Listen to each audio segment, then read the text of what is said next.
Everyone, welcome to Vaishali Academy. आज हम करने जा रहे हैं हिंदी पेडागोजी के क्वेश्चंस। तो चलिए स्टार्ट करते हैं। पहला क्वेश्चन हमारे स्क्रीन पे दिया हुआ है। यदि शिक्षक विद्यार्थियों को शब्दावली सीखने में मदद करना चाहते हैं तो निम्नलिखित में से कौन सा तरीका सबसे प्रभावशाली होगा। किसका पूछा है? शब्दावली सीखने में मदद करना चाहते हैं। पहला दिया है कहानियों और चित्रों का प्रयोग, दूसरा दिया है ड्रिल का प्रयोग, तीसरा दिया है लिखित अभ्यास का प्रयोग और चौथा दिया है हमें पाठ्य पुस्तकों का प्रयोग। तो इसका सही आंसर हमारा होगा कहानियों और चित्रों का प्रयोग, ऑप्शन नंबर 1। चलिए आगे बढ़ते हैं। नेक्स्ट क्वेश्चन देखते हैं। बहुभाषावाद शिक्षा का एक ऐसा संसाधन है जिसका उद्देश्य है क्या? बहुभाषावाद। पहला दिया है शिक्षण अधिगम के लिए शिक्षार्थियों की भाषा का उपयोग करना, दूसरा दिया है शिक्षार्थियों को यथा संभव अधिक से अधिक भाषाएं सिखाना, तीसरा दिया है शिक्षण अधिगम के लिए शास्त्रीय भाषाओं का उपयोग करना, चौथा दिया है नौकरियों के लिए अंग्रेजी भाषा और संस्कृत के लिए मातृभाषा सीखने के सक्षम बनाना। तो इसका सही आंसर हमारा होगा ऑप्शन नंबर 1, शिक्षण अधिगम के लिए शिक्षार्थियों की भाषाओं का उपयोग करना। ठीक है, चलिए नेक्स्ट क्वेश्चन देखते हैं। नेक्स्ट क्वेश्चन है किसी पाठ्य सामग्री के कोई विशिष्ट सूचना निकालने के उद्देश्य से उस पाठ्य सामग्री के किसी अंश को बारीकी और गहनता के साथ पढ़ने के कौशल कौन सा अवबोधन कहलाता है? पहला दिया है अनुमानिक, दूसरा दिया है वैश्विक, तीसरा दिया है स्थानीय और चौथा दिया हमें लेन देन। तो इसका सही आंसर बताइए क्या होगा। इसका हमारा सही आंसर होगा ऑप्शन नंबर 1, अनुमानिक। ठीक है, चलिए आगे बढ़ते हैं। नेक्स्ट क्वेश्चन हमें क्या दिया हुआ है। बहुबुद्धि के सिद्धांत के संदर्भों में निम्नलिखित में से कौन सी बुद्धि भाषा से संबंधित है? क्या बहुबुद्धि के सिद्धांत के संदर्भों में निम्नलिखित में से कौन सी बुद्धि भाषा से संबंधित है? पहला दिया है प्रवाह सटीकता बुद्धि, दूसरा दिया है भाषाई मौखिक बुद्धि, तीसरा दिया है शब्दावली व्याकरण बुद्धि और चौथा दिया है दृश्यात्मक स्थानिक बुद्धि। तो बताइए इसमें से सही आंसर कौन सा होगा। इसमें होगा हमारा भाषाई मौखिक बुद्धि, ऑप्शन नंबर 2। चलिए आगे बढ़ते हैं।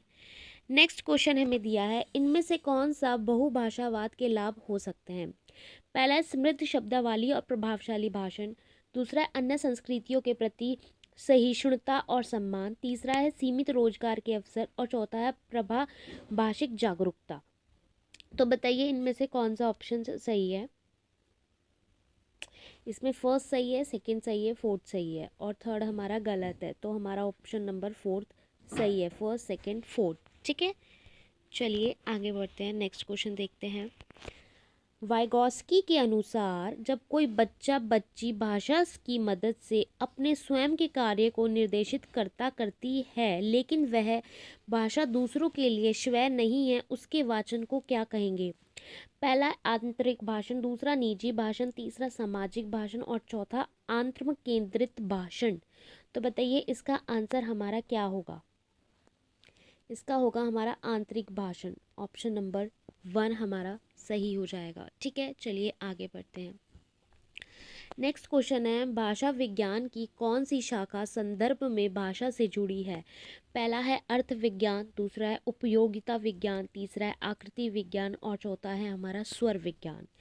तो इसका सही आंसर है हमारा उपयोगिता विज्ञान, ऑप्शन नंबर 2। ठीक है, चलिए आगे बढ़ते हैं। नेक्स्ट क्वेश्चन देखते हैं। नेक्स्ट क्वेश्चन हमारा कथन वाला है।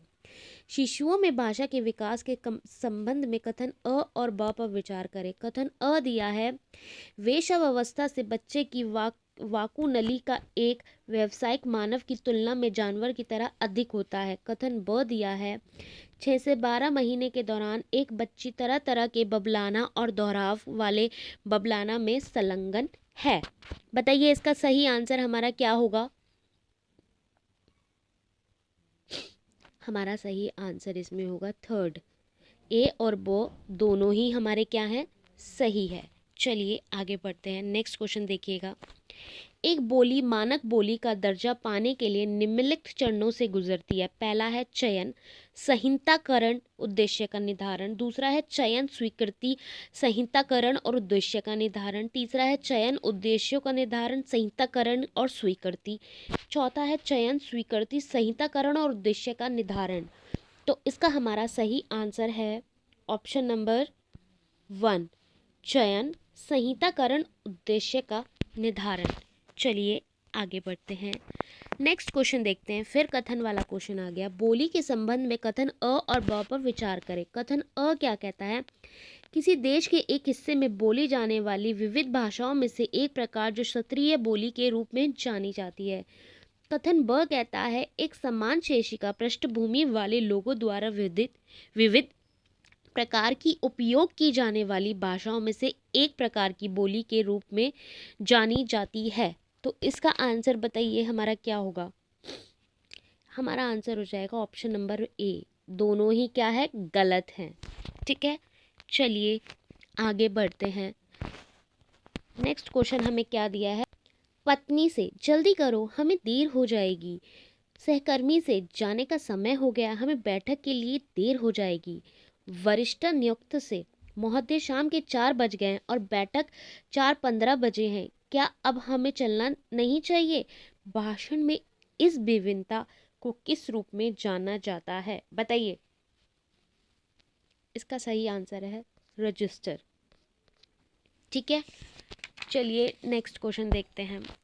नेक्स्ट क्वेश्चन हमें दिया है समूह वाद विवाद में भाग लेने के लिए भाषा शिक्षक एक शर्त रखता है। समूह के 4 विद्यार्थी कनिष्ठ वर्ग से तथा 1 विद्यार्थी वरिष्ठ वर्ग से होना चाहिए जो आवश्यकता पड़ने पर कनिष्ठों की सहायता कर सके। समूह निर्माण का यह विचार किसके सिद्धांत पर आधारित है? बताइए किसके सिद्धांत पर आधारित है? यह है हमारा वाइगॉस्की का सिद्धांत, ऑप्शन नंबर 2। ठीक है, चलिए आगे बढ़ते हैं। आगे दिया है समूह प्रस्तुति के दौरान यदि किसी विद्यार्थी के द्वारा अनुचित व्यवहार प्रदर्शित किया जाए तब एक अध्यापक होने के नाते आप क्या करना चाहेंगे? पहला दिया है समूची कक्षा के सामने उस पर चिल्लाएंगे। दूसरा दिया उससे बात करेंगे। तीसरा उसे सभी के सामने बात करेंगे। चौथा उसे कुछ नहीं कहेंगे और उसके स्वयं अनुशासित होने की अपेक्षा करेंगे। तो इसका हमारा सही आंसर है उससे बात करेंगे, ऑप्शन नंबर 2। ठीक है, चलिए आगे बढ़ते हैं। नेक्स्ट क्वेश्चन हमें क्या कह रहा है?